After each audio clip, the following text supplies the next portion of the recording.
मित्रांनो, जराही तुमच्या खऱ्या शांततेचा आधार असेल तर चॅनेलला सबस्क्राईब करा. 38 वर्षाचे वय इतकं देखील कमी नसतं जितकं लोक कमी समजतात. कमीत कमी माझ्यासाठी तरी ते वय खूप जास्त होतं, कारण की मी त्या 18 वर्षांमध्ये जवळपास 36 वर्षांचा प्रवास केला होता. माझ्या आई वडिलांना जेव्हा मी रात्रीच्या वेळी पाहायचे तेव्हा मला स्वतःवर कंट्रोल ठेवणे खूप कठीण व्हायचं. माझं पूर्ण शरीर घामाने भिजून जायचं. माझ्या आतमध्ये एक आग निर्माण व्हायची आणि मग त्यानंतर ती पूर्ण रात्र घालवणं माझ्यासाठी खूप कठीण जायचं. कदाचित हेच कारण होतं की 18 वर्षांमध्ये माझं मन पूर्णपणे दूषित झालं होतं. मला प्रत्येक तो विचार यायचा, जो विचार माझ्यासारख्या तरुण मुलीच्या मनात यायला नाही पाहिजे. आमचं घर एक खोलीचं घर होतं, ज्याच्यामध्ये माझे आई वडील, मी आणि माझी लहान बहीण आम्ही सर्व राहत होतो. आई वडिलांच्या एका बाजूला अंथरूण असायचं आणि माझं आणि माझ्या बहिणीचं अंथरूण दुसऱ्या बाजूला. लहान बहीण जवळपास माझ्यापेक्षा 7 ते 8 वर्ष लहान होती, त्यामुळे तिला याबद्दल इतकं काही माहीत नव्हतं. या गोष्टींबद्दल मला आता समजू लागलं होतं. मी अर्ध्या रात्री जेव्हा आई वडिलांचे बोलणं ऐकायचे तेव्हा माझे कान त्यांच्या बोलणं ऐकण्यामध्ये मग्न व्हायचे. माझे वडील खूपच मनमोकळेपणाने आईसोबत बोलायचे. त्यांच्या त्या बोलण्यामध्ये खूपच प्रेम, खूप वासना असायची. जेव्हा माझी हिंमत होत नसे की मी उठून बसून राहावं आणि माझ्या वडिलांना सांगावं की मी अजूनही जागी आहे माझ्यासमोर, तरी हे सर्व करू नका, बोलू नका. परंतु माझ्यामध्ये इतकी हिंमत नव्हती. कधी कधी मी माझे डोळे अगदी घट्ट बंद करायचे, तर कधी डोळे एकदम बारीक करून त्यांना पाहायचे. कधी कधी तर माझ्या भावना माझ्यावर इतक्या हवी व्हायच्या की माझं मन करायचं की मी आता उठून बसावं आणि माझ्या वडिलांना पकडावं आणि बोलावं की आता बस करा, माझी सहनशक्ती आता संपत चालली आहे. मी अजून हे नाही पाहू शकत. परंतु मी फक्त त्याचा विचारच करत राहायचे. घराची परिस्थिती चांगली नव्हती. आम्ही खूप जास्त गरीब होतो आणि सोबत प्रत्येक रात्री ते सगळं सहन करणं, स्वतःच्या डोळ्यांनी स्वतःच्या आई वडिलांना अशा प्रकारे पाहणं, यामुळे माझ्या आतमध्ये एक वेगळीच आग निर्माण झाली होती. माझं मन करायचं की कोणीतरी मला असा भेटावा ज्याचा मी हात पकडावा आणि या घरातून कुठेतरी दूर निघून जावं आणि मग त्याच्यासोबत माझी प्रत्येक इच्छा पूर्ण करावी.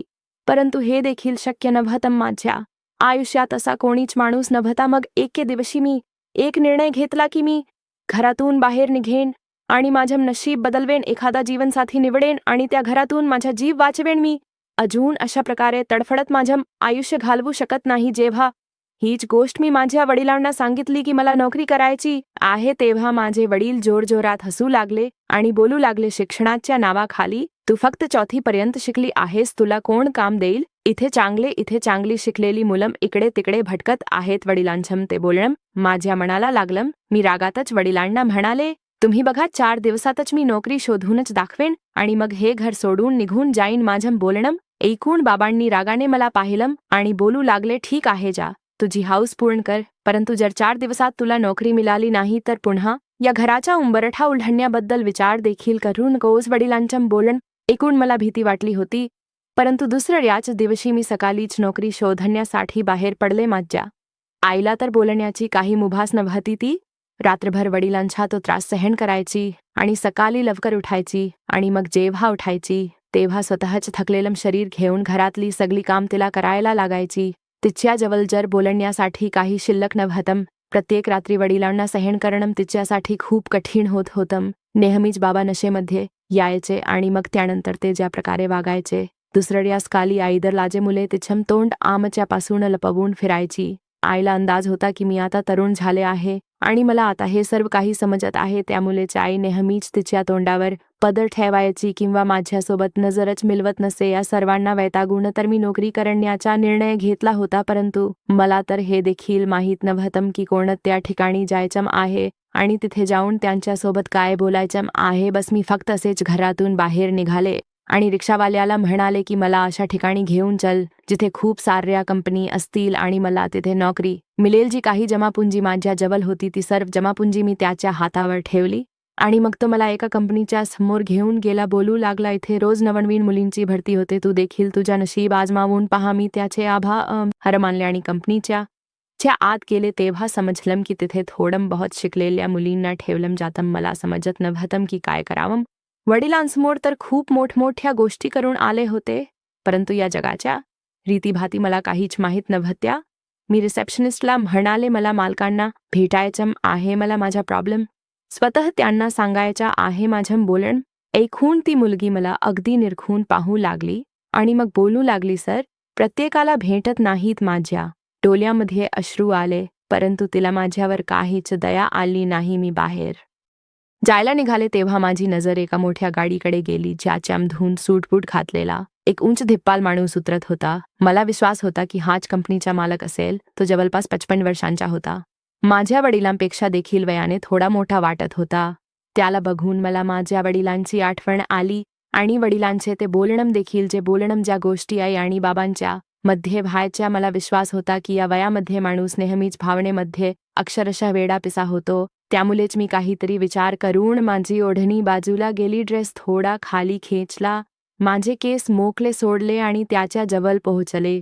मला कोणत्याही किमतीत ही नोकरी पाहिजे होती आणि सोबतच एखाद्याची सोबत देखील. मी हलूच त्या माणसाला म्हणाले, सर, प्लीज माझं एकदा बोलणं ऐकून घेता का? त्या माणसाने एक दीर्घ नजर माझ्यावर टाकली आणि मग स्वतःच्या गार्डकडे पाहिलं. गार्डने सांगितलं की ही नोकरीसाठी इथे आली आहे. तो माझ्या सौंदर्याला अजिबातच दुर्लक्षित करू शकला नाही. त्याने डोक्यापासून पायापर्यंत एक आरपार नजर माझ्यावर टाकली आणि मला त्याच्या मागे येण्याचा इशारा करत पुढे जाऊ लागला. मी देखील अगदी रुबाबात त्याच्या मागे मागे जाऊ लागले. तेव्हा रिसेप्शनिस्ट अगदी हक्काबक्का झाली, कारण की जेव्हा मी बाहेर निघाले होते तेव्हा माझा अवतार एका सभ्य मुलीप्रमाणे होता, परंतु आता मी स्वतःला अगदीच मोकळं केलं होतं. माझं सौंदर्य अगदी सगळ्यांसमोर आलं होतं. मी हसून रिसेप्शन्सकडे पाहिलं. मला असं वाटत होतं जणू काय मला पहिलं यश मिळालं आहे, परंतु मला काय माहीत होतं की मी स्वतः माझ्या बर्बादीच्या वाटेवर पाऊल ठेवत आहे. मालक मला त्याच्या खोलीत घेऊन गेला आणि मग त्याच्या समोर बसवलं. बोलू लागला, तुझी फाईल दाखव, जेणेकरून मी पाहू शकेल की तू नोकरीच्या लायकीची आहेस की नाही. माझ्याजवळ तर कोणतीच फाईल नव्हती. मी नकारार्थी मान हलवली आणि सांगितलं की मी शिकलेली नाही, परंतु मला नोकरी करायची आहे. तो काही वेळ मला शांतपणे पाहत बसला आणि मग उठून माझ्या जवळ आला. बोलू लागला, काय नोकरी करणार तू? तुला तर कोणीही नोकरी देणार नाही. मी खुर्चीवर बसलेले होते आणि तो अगदी माझ्याजवळ टेबलवर बसला होता. माझ्यासमोर थोडा वाकून बसला होता, ज्यामुळे माझा श्वास थांबू लागला. खूप मुश्किलीने मी म्हणाले की मला नोकरीची खूप गरज आहे. माझ्या घरची परिस्थिती चांगली नाही. माझं बोलणं ऐकून तो हसला आणि बोलू लागला, ठीक आहे, मग मी तुला एक नोकरी देण्यासाठी तयार आहे, परंतु तुला खूप मन लावून मेहनतीने काम करावं लागेल. मी अगदी हैराण झाले. त्या मालकाला पाहू लागले की माहीत नाही तो मला आता कोणती नोकरी ऑफर करणार होता. इतका अंदाज तर मला देखील होता की मला इतकी सहजासहजी कोणतीही नोकरी मिळू शकत नाही आणि घरातून बाहेर निघून तर मला या गोष्टीवर पुरेपूर विश्वास होता. त्यामुळेच मी मालकाला विचारलं की तुम्ही मला कोणती नोकरी देऊ इच्छिता. माझ्या मालकाने अगदी हळूवार माझ्या केसांना माझ्या खांद्यावरून मागे केलं आणि मग त्याची बोट माझ्या मानेवरून फिरवत बोलू लागला, जर तुझी इच्छा असेल तर मी तुला माझी सेक्रेटरी ठेवू शकतो. प्रत्येक वेळेला माझ्यासोबत राहायचं. जिथे मी जाणार तर तिथे यावं लागेल. मालकाचं वागणं असं होतं की ज्यामुळे एकदमच माझ्या अंगामध्ये करंट जाऊ लागला. पहिल्यांदाच एखादा परपुरुष माझ्या इतक्या जवळ आला होता. माझ्या भावना पुन्हा उफालू लागल्या. रात्रीचं बाबांचं बोलणं माझ्या कानांमध्ये घुमू लागलं आणि मी शरमेने माझी मान खाली घातली. परंतु ही नोकरीची संधी मी माझ्या हातातून घालवू इच्छित नव्हते. त्यामुळेच मी मालकाला म्हणाले, ठीक आहे, मला तुमची ही नोकरी मंजूर आहे. माझ्या त्या बोलण्यावर तो हसू लागला आणि बोलू लागला, आजपासूनच तुझी नोकरी सुरू कर. तुला या खोलीत माझ्यासोबतच राहावं लागेल.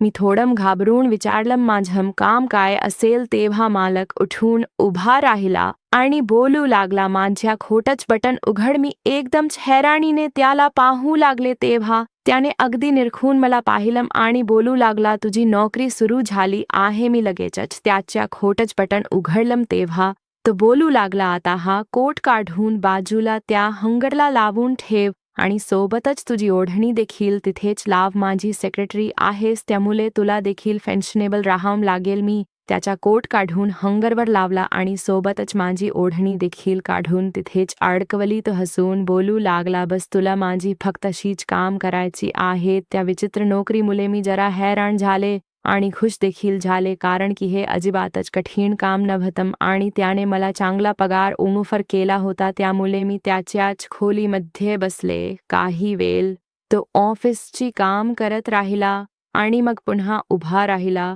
बोलू लागला, माझं आजचं काम संपलं आहे, मी पुन्हा परत आत आहे, तू देखील परत जा आता उद्या सकाळी ये. मी घड्याळाकडे नजर टाकली. ते दुपारचे 1 वाजले होते. इतक्या लवकर मला घरी जायला भेटणार होतं, त्यामुळे मी अगदी आनंदाने उभे राहिले आणि माझा अवतार ठीक केला आणि सरळ घरी पोहोचले. माझ्या वडिलांना मला नोकरी मिळाली ही बातमी सांगितली तेव्हा माझ्या वडिलांना विश्वासच बसला नाही. बोलू लागले, खोटं बोलतेस तू? परंतु जेव्हा मी माझ्या वडिलांना सांगितलं की मी A to Z फॅक्टरी मध्ये नोकरी करत आहे, तेव्हा बाबांनी जसम तसम माझ्या बोलण्यावर विश्वास ठेवला. मग बोलू लागले, तू जे काही कमावशील माझ्या हातात ठेवायचं. वडिलांचे बोलणं ऐकून मला खूप राग आला, परंतु सध्या तरी मी काहीच बोलले नाही, कारण की माझ्या डोक्यामध्ये मी हा विचार अगदी पक्का केला होता की मला या नोकरीने माझं नशीब बदलायचं आहे. मला नोकरी मिळाली आहे या गोष्टीवर विश्वास बसल्यानंतर माझे वडील खूपच खुश झाले. मग ते स्वतः संध्याकाळी मिठाई घेऊन आले आणि मग त्यांच्या मित्रांकडे गेले. जेव्हा ते पुन्हा परत आले तेव्हा नशेमध्ये होते आणि मला आता चांगल्या प्रकारे ठाऊक होतं की आता पूर्ण रात्र काय होणार आहे. त्यामुळेच मी लगेचच बेडवर झोपून माझ्या अंगावर चादर घेतली. काही वेळच निघून गेला होता की बाबांनी आईला अगदी घट्ट मिठी मारली आणि पुन्हा तेच बोलणं सुरू केलं. बाबा पूर्ण नशेमध्ये होते आणि ते नशेच्या हालतमध्येच आईवर अत्याचार करत होते. मी माझे डोळे घट्ट बंद केले होते, परंतु आईचे हलके हलके आवाज माझ्या कानावर पडत होते. आई नेहमीप्रमाणे वडिलांकडे दयेची भीक मागत होती, परंतु नशेमध्ये असलेल्या वडिलांना आईचा विचार कधी यायचा. पूर्ण रात्र त्याच अत्याचारांमध्ये निघून गेली आणि मग जेव्हा दुसऱ्या दिवशी मी कंपनीत पोहोचले तेव्हा काही वेळानंतर मालक देखील आले. ते खूपच आनंदी होते. बोलू लागले, आज आपल्याला शहराच्या बाहेर जायचं आहे, तिथे आपल्या नवीन कंपनीचे काम चालू आहे, तुला देखील सोबत यावं लागेल. मालकाचं बोलणं ऐकून मी घाबरले, कारण की मी तर कधीच शहराच्या बाहेर गेले नव्हते. परंतु ठीक आहे, काय करणार, ही माझी नोकरी होती, त्यामुळेच मी उभी राहिले. मी माझी ओढणी आधीपासूनच हंगरवर लावलेली होती आणि स्वतःचा अवतार अगदीच मोकळा केला होता, कारण की मला माहीत होतं मला नोकरी यामुळेच मिळाली आहे, कारण की मी खूप सुंदर होते आणि तशा अवतारात माझं सौंदर्य तर अजून आकर्षित करत होतं. मी एक नजर आरशात टाकली आणि मग मालकाच्या मागे मागे जाऊ लागले, परंतु याच्या आधी मी बाहेर निघेन. रिसेप्शनिस्टने हाऊस आवाज देऊन मला थांबवलं. मी थांबून तिच्या जवळ पोहोचले तेव्हा बोलू लागली, तुझ्या चांगल्यासाठीच बोलते की नोकरी करून नकोस. मला त्या मुलीच्या बोलण्यावर खूप राग आला. स्वतः तर शांतपणे बसून स्वतःची नोकरी एन्जॉय करत होती आणि मला भेटलेली 1000 रुपयांची नोकरी मला सोडायला सांगत होती. मी तिरस्कारानेच एक नजर तिच्यावर टाकली आणि बाहेर निघाले. मालक माझी वाट पाहत गाडीत बसले होते आणि मग गाडी सुरू झाली. थोड्या वेळातच आम्ही शहराच्या बाहेर पोहोचलो. तिथे एका जागेवर बिल्डिंगचे बांधकाम चालू होतं. मालकाने काही वेळ तिचं निरीक्षण केलं, कामगारांसोबत थोडी चर्चा केली आणि मग पुन्हा परत गाडीत बसले. बोलू लागले, खूपच गरम होतं, इथे जवळच माझा एक फार्म हाऊस आहे, काही वेळ आपण तिथे थांबूया, आराम करूया. मला काय प्रॉब्लेम होता मालकाच्या सोबत. मी त्यांच्या फार्मवर पोहोचले. मालक मला त्याच्या सोबत बेडरूममध्ये घेऊन गेले. खोलीचा AC फुल केला आणि मला त्यांच्या बेडवरच बसण्याचा इशारा केला. मी थोडं अंतर ठेवून बसले तेव्हा मालकाने माझा हात पकडून स्वतःच्या जवळ खेचलं आणि बोलू लागले, मीना तू खूपच सुंदर आहेस, त्यामुळेच तर मी तुला नोकरीवर ठेवलं आहे. मालकाच्या इतक्या जवळ असल्यामुळे मला अगदी दरदरून घाम फुटू लागला. मी हलूच माझी नजर खाली केली तेव्हा मालक असं काही म्हणाला की मी अगदी हक्काबक्का झाले. मला मालकाकडून या अशा बोलण्याची वागण्याची अजिबातच अपेक्षा नव्हती. नोकरीच्या दुसऱ्याच दिवशी मालकाने अगदी मनमोकळेपणाने त्याच्या भावना माझ्याकडे व्यक्त केल्या. तो बोलू लागला, तू खूपच सुंदर आहेस आणि मला तुझ्यासोबत लग्न करायचं आहे, परंतु माझी एक अट आहे, या लग्नाबद्दल कोणालाच काही सांगायचं नाही. तुझ्या आणि माझ्या वयामध्ये खूप फरक आहे, त्यामुळे लोक वेगवेगळ्या चर्चा करतील, परंतु खरंच माझं तुझ्यावर खूप प्रेम आहे. मालकाचं बोलणं ऐकून मी अगदी आनंदाने उड्या मारू लागले, कारण की माझ्या आतमध्ये देखील भावनांची आग लागली होती. मला देखील माझ्या घरातून सुटका पाहिजे होती. मालक मला एक वेगळं घर द्यायला देखील तयार होता. मी काहीही विचार न करता होकार दर्शवला. मालकाने मला मिठी मारली आणि बोलू लागले, आजच आपण लग्न करू काही वेळातच. त्यांनी एका वकिलाला आणि काही साक्षीदारांना तिथे बोलावलं आणि मग माझ्यासोबत लग्न केलं. मी ना माझ्या आईबद्दल विचार केला आणि नाही वडिलांबद्दल काही विचार केला असेल तर तो फक्त आणि फक्त स्वतःचा विचार केला होता. स्वतःच्या भविष्याचा विचार केला होता. लग्नानंतर सर्व लोक निघून गेले तेव्हा मालकाने बेडरूमचा दरवाजा बंद केला आणि मग माझ्यासोबत वेळ घालवायला सुरुवात केली. सांगायला तर तो 27 वर्षांचा होता, परंतु त्याच्यामध्ये खूपच ताकद होती. काही वेळातच मी मालकापुढे निश्चित पडले आणि मग हे असं रोज होऊ लागलं. रोज मी ऑफिसला यायचे तेव्हा मालक कोणत्या ना कोणत्या बहाणाने मला बाहेर घेऊन जायचे आणि मग तिथे जाऊन माझ्यासोबत त्यांची शारीरिक भूक भागवायचे. मला देखील त्याचं अजिबातच वाईट वाटत नव्हतं किंवा चुकीचं वाटत नव्हतं, कारण की मी मालकाची बायको होते आणि आम्हा दोघांमध्ये एक नैतिक संबंध होता. परंतु 1 महिना देखील निघून गेला नव्हता आणि मला समजलं की मी गरोदर आहे. माझ्या आईवडिलांना तर माझ्या लग्नाबद्दल काहीच ठाऊक नव्हतं. त्यामुळेच मी सर्वात आधी मालकाला ही बातमी सांगितली की मी तुमच्या मुलाची आई होणार आहे. हे ऐकताच मालकाच्या चेहऱ्यावर आनंद ओसंडून वाहू लागला आणि मग मला बोलू लागला, चल मी स्वतः तुला डॉक्टरकडे घेऊन जातो. तो मला त्याच्या सोबत घेऊन निघाला आणि मग कितीतरी तास गाडी चालतच राहिली. मी टेन्शनमध्ये आले. मी विचारलं की आपण कुठे जात आहोत, परंतु मालकाने माझ्या प्रश्नाचं काहीच उत्तर दिलं नाही. आणि मग जेव्हा ती गाडी थांबली तेव्हा माझा जीवच निघून गेला. आम्ही एका गावात होतो आणि गाडी एका हवेली बाहेर थांबली होती.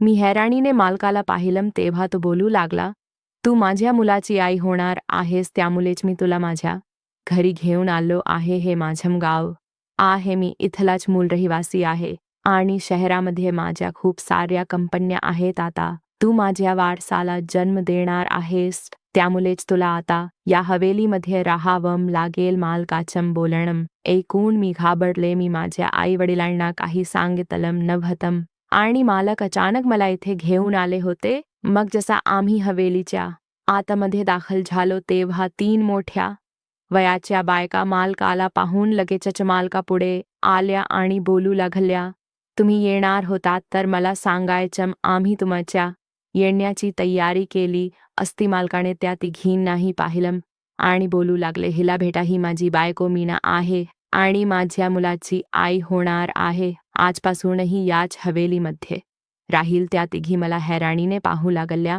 आणि जेव्हा मालकाने मला त्यांची ओळख करून दिली तेव्हा माझ्या डोक्यावर आभाळच कोसळलं. मालक बोलू लागले, या तिघी माझ्या बायका आहेत आणि या तिघीही मला वारस देऊ शकल्या नाहीत, त्यामुळेच मी तुझ्यासोबत लग्न केलं आहे. आता तू माझ्या वारसाला जन्म देशील. मालकाने मला हे सांगितलं होतं की माझं लग्न झालं नाही, त्यामुळेच मी त्यांच्यासोबत लग्न केलं होतं. त्यांच्या 3 बायका बघून तर माझा जीवच निघून गेला. त्या तिघेही रागात बोलू लागल्या की आपल्या इथे घरंदाज बायकांसोबत लग्न करण्याचा रिवाज आहे. असा कुठल्याही ऐरागे बायकोसोबत ऐरागे बाईसोबत लग्न करण्याचा रिवाज नाही. मग तुम्ही कशाला एका शहरातल्या आईला ते घेऊन आला आहात? मला बोलू लागला, मी कुठे हिला माझ्यासोबत ठेवणार आहे. ही मूल जन्माला घालेल तेव्हा ते मूल मी तुमच्या कुशीत देईन आणि मग तिला पुन्हा शहरात सोडून येईन. मालकाने हे सर्व माझ्यासमोरच बोलून दाखवलं होतं. हे ऐकून माझ्या पायाखालील जमीन सरकून गेली. मी हैराणीने मालकाला पाहिलं तेव्हा तो बोलू लागला, आम्ही जमीनदार आहोत आणि आमचं लग्न घरंदाज बायकांसोबतच होतं. घरंदाज कुटुंबात होतं. शहरातल्या उन्हाळ्या मुलींसोबत नाही. शहरातल्या बायका मुली आमच्या बायका लायकीच्या नसतात. मी खूप मजबुरीने तुझ्यासोबत लग्न केलं आहे, कारण की मला माझ्यासाठी वारस पाहिजे होता, माझ्या कुटुंबासाठी वारस पाहिजे होता. तू इथे काही महिन्यांचीच पाहुणी आहेस, तुला काहीही त्रास होणार नाही. आणि मग मालकाने त्याच्या मोठ्या बायकोला सांगितलं की तू हिला हिच्या खोलीत कैद कर आणि मालकाच्या मोठ्या बायकोने त्याच्या त्या आदेशाचं पालन केलं आणि मला खोलीमध्ये बंद केलं. मी रडत राहिले, ओरडत राहिले, दाट उठावत राहिले, परंतु कोणालाही माझ्यावर दया आली नाही. मी माझ्या पोटावर हात फिरवला तेव्हा मला माझ्या कम नशिबावर रडू आलं. मी माझ्या आई वडिलांपासून इतकी मोठी गोष्ट लपवली होती. कदाचित त्याचीच मलाही शिक्षा मिळाली होती.